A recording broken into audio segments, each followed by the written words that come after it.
My fellow Singaporeans, we have faced the new coronavirus situation for about 2 weeks now. The Ministerial Task Force, advised by DPM Heng Swee Keat, has been leading the government's response to this outbreak.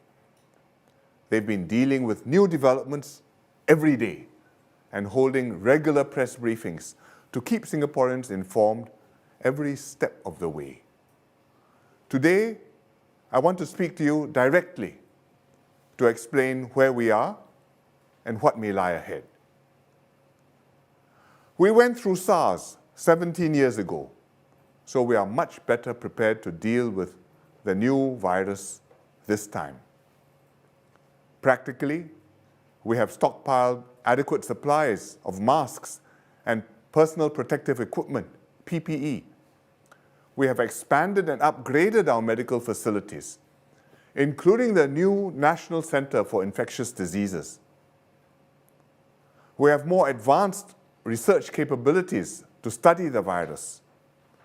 We have more well-trained doctors and nurses to deal with this situation. We are psychologically better prepared too. Singaporeans know what to expect and how to react. Most importantly, having overcome SARS once, we know that we can pull through this too.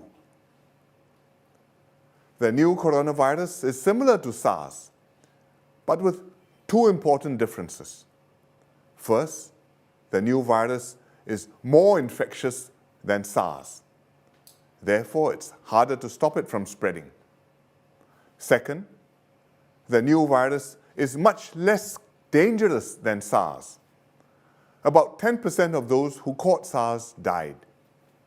With a new virus, outside of Hubei province, the mortality rate is so far only 0.2%.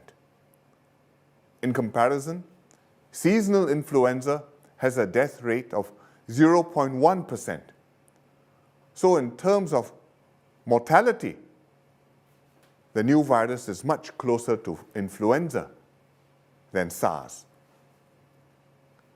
But the situation is still evolving. Every day brings new developments, and we have to respond promptly and dynamically. So far, most of our cases have either been imported from China or can be traced to imported cases. When we discover them, we've isolated the patients, done contact tracing, and quarantined their close contacts. This has contained the spread and helped stamp out several local clusters. But in the last few days, we've seen some cases which cannot be traced to the source of infection. These worried us because it showed that the virus is probably already circulating in our own population. And this is why we raised the DORSCON to orange yesterday and are stepping up measures. We are reducing mingling in schools. We are tightening up access to our hospitals. We are taking extra precautions at large public events.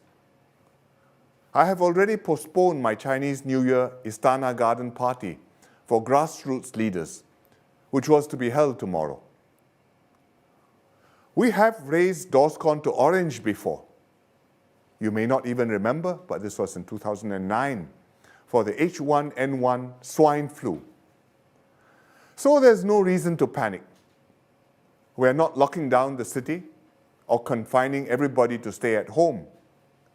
We have ample supplies. There's no need to stock up with instant noodles or tin food or toilet paper, as some people did yesterday. Whatever the situation, we can each do our part. 1, observe personal hygiene. Wash your hands often. Avoid touching your eyes or face unnecessarily. 2, take your own temperature twice daily. And 3, if you're not well, please avoid crowded places and see a doctor immediately.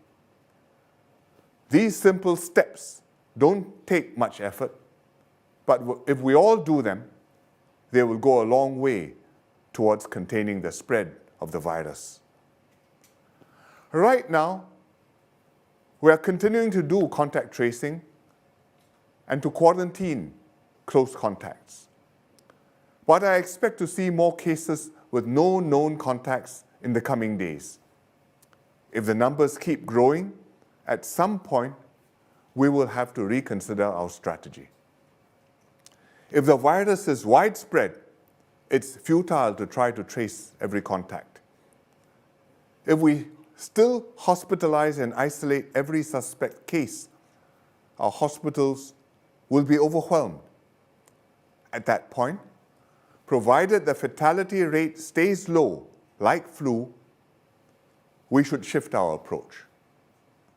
Encourage those who only have mild symptoms to see their family GP and rest at home instead of going to the hospital.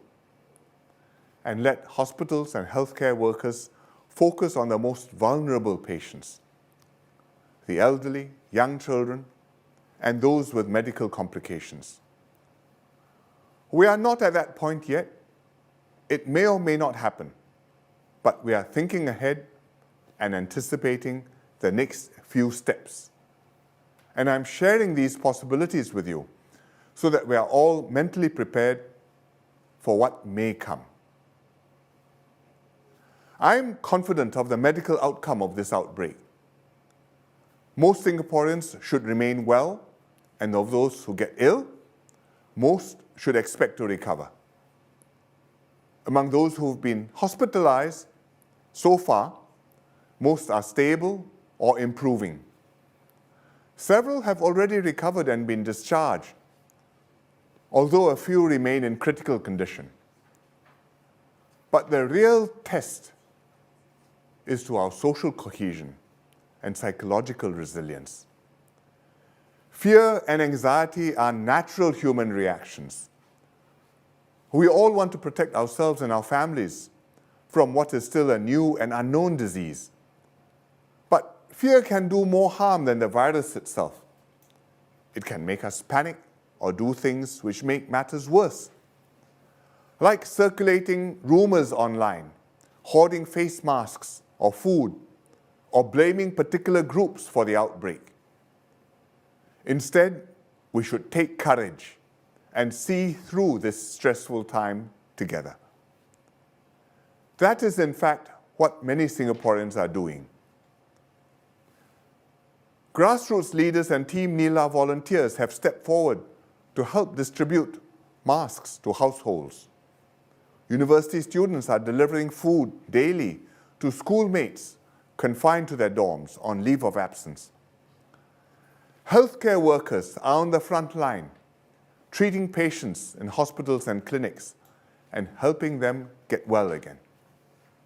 Business federations, unions, public transport workers are going the extra mile to maintain services, take care of workers, and keep Singapore running. They are inspirations to all of us. This is what it means to be Singaporean. This is who we are. Let us stay united and resolute in this new coronavirus outbreak. Take sensible precautions, help one another, stay calm, and carry on with our lives.